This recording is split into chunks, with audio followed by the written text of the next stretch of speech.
il y a 64% des consommateurs qui disent ne pas savoir ce qu'est la RSE. Donc, il y a un vrai défaut de connaissance de cette notion qui, par ailleurs, est beaucoup débattue et qui fait beaucoup la une de l'actualité. Le lundi, c'est Initiative à 17h10 et avec nous, il y a Laurent Morvan et François Bichon, auteurs d'une étude auprès du grand public autour du concept même de RSE. Bonjour à vous deux. Bonjour. Bonjour à vous deux. Donc effectivement, nous vous recevons aujourd'hui car vous avez mené une étude tous les deux. Déjà, d'où vous est venue cette idée ? Eh bien, en fait, c'est Laurent un sujet, Morvan. la RSE, qui est beaucoup discuté, notamment dans votre média, mais pas que. C'est un sujet de préoccupation du grand public et des dirigeants. Et on s'est dit, justement, un sujet de préoccupation, mais qu'en est-il réellement au niveau du grand public ? Qu'est-ce qu'ils en pensent ? Et quels sont les critères, en fait, qui vont déterminer le fait qu'une communication RSE va être bien reçue par le grand public ? Alors, C'est de ça dont on est parti. Vous avez posé plusieurs questions à 300 personnes, 300 consommateurs. Qu'est-ce qui ressort de cette étude ? Alors peut-être pour votre public, avant de rentrer dans le détail, simplement ce qu'est la RSE, parce qu'on va en parler beaucoup pendant cette enquête, pendant cette restitution. Alors la RSE, c'est l'intégration volontaire par les entreprises de préoccupations sociales et environnementales, donc jusque-là tout va bien, à leur activité commerciale. Donc concrètement, on intègre à leur activité commerciale des enjeux liés donc, à leurs collaborateurs et également à l'environnement, et tout cela en relation avec les parties prenantes. Donc des parties prenantes, c'est quoi ? Ce sont justement des clients, des fournisseurs et des collectivités. Alors, les résultats, me direz-vous ?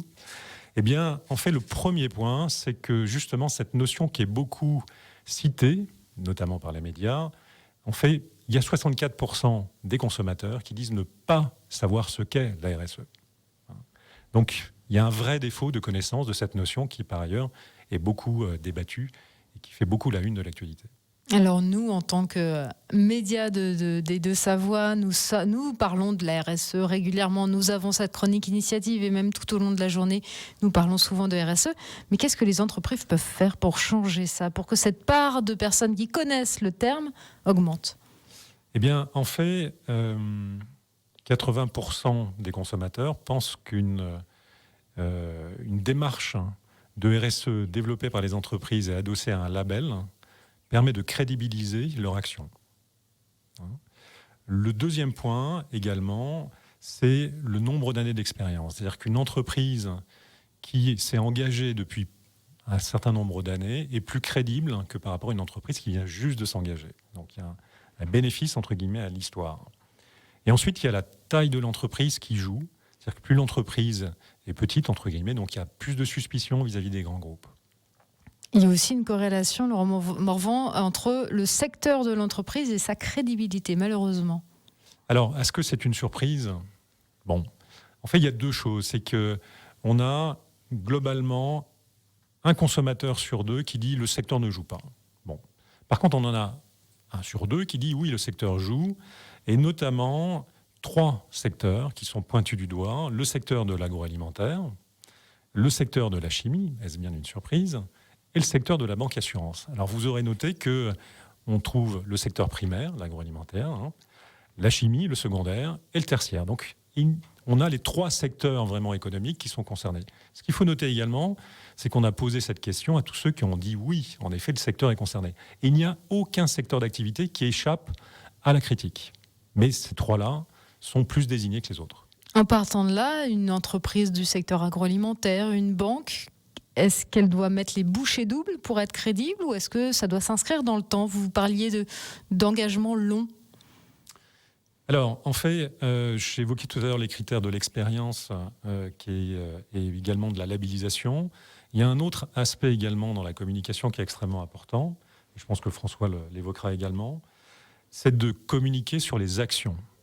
Donc les objectifs, c'est bien, les déclarations d'intention, c'est bien évidemment, pour donner du sens, mais il faut également travailler sur les actions, les expliciter, et également sur les résultats obtenus, qu'ils soient moins en deçà de ce qui était prévu, comme au-delà ou à la cible, entre guillemets. Donc ça, c'est très très important. François Bichon, justement, vous êtes donc le co-auteur de cette étude avec Laurent Morvan.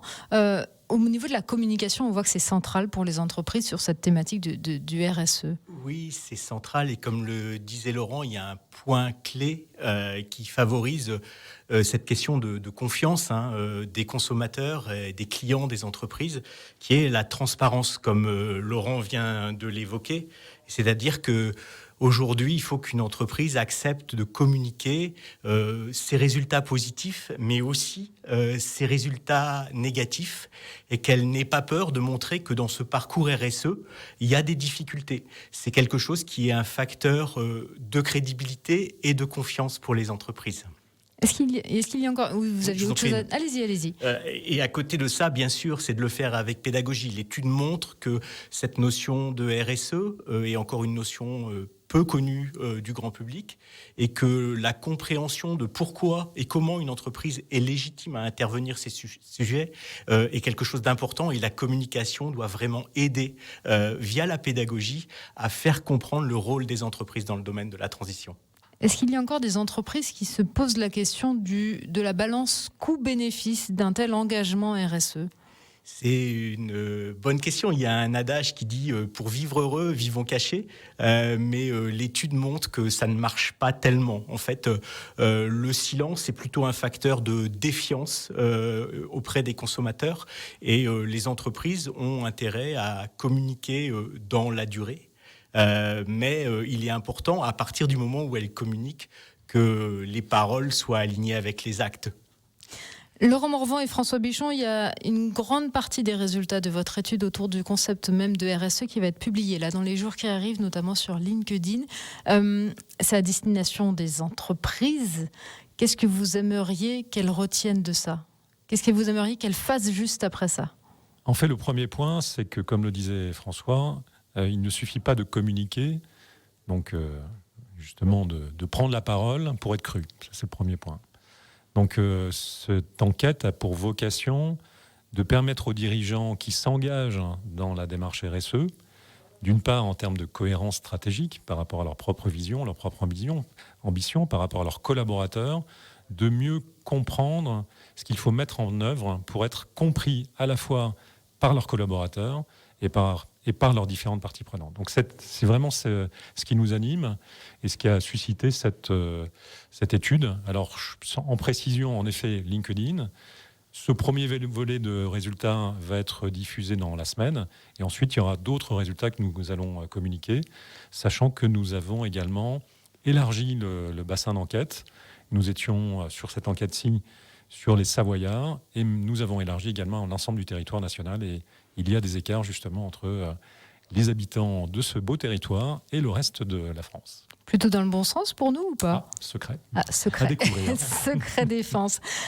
Laurent Morvan, François Bichon, une dernière question. Comment je suis simple consommatrice, comment faire en sorte que ce qui est affiché en grand sur des grandes pages, nous faisons ça, derrière, il y ait vraiment quelque chose. Comment vérifier ça ? Vérifier aujourd'hui, c'est un sujet qui concerne chacun, qui concerne chaque citoyen, et je pense qu'il appartient à chacun d'entre nous aussi de faire un travail de réflexion, de recherche pour vérifier l'information. Il y a beaucoup de sources et de possibilités de vérification, et je pense qu'il faut engager chaque personne, chaque citoyen, chaque consommateur à vérifier l'information qu'il reçoit. En contrepartie, il appartient aussi, bien évidemment, aux entreprises d'avoir la démarche la plus vraie et la plus sincère possible dans leur communication.